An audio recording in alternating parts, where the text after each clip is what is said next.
Pendant mon séjour en vacances-travail, j'ai eu la chance de rencontrer des Français qui aiment le Japon grâce à l'apprentissage des langues. Mais pour être honnête, je me suis souvent demandé est-ce que j'étais la bonne personne qu'ils voulaient rencontrer. Parce qu'il était passionné par les mangas, les animés ou l'histoire japonaise, et moi, je ne connaissais pas bien ces sujets. On a passé de bons moments ensemble, mais peut-être qu'il espérait rencontrer un Japonais avec qui il pouvait parler plus profondément de ses passions. J'ai quand même été très surprise de voir combien de personnes aiment la culture japonaise. Cependant moi, j'avais une des raisons laquelle je suis venue en France était que je voulais quitter du Japon. C'est avec ces pensées que je suis rentrée au Japon et là, j'ai découvert les NFT.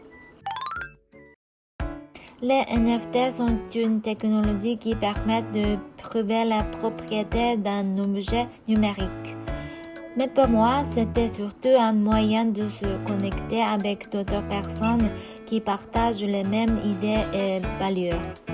On peut montrer qu'on fait partie d'un groupe, créer une communauté avec une vision commune. Et surtout, on peut rencontrer des gens du monde entier. Même si on ne parle pas la même langue, sur Internet, on peut se connecter par la sensibilité et la créativité. J'ai compris qu'il y a toujours quelqu'un dans le monde qui peut aimer mon univers. Je pense que ce n'est pas que moi, c'est pareil pour beaucoup de gens. Et ça m'a vraiment donné de l'énergie.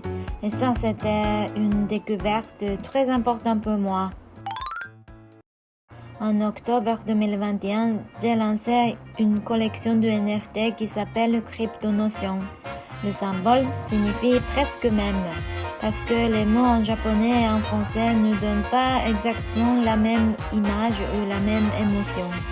C'est un thème important de mon travail. J'espérais que ces NFT deviennent un signe de reconnaissance entre les amoureux du Japon et ceux qui aiment la France.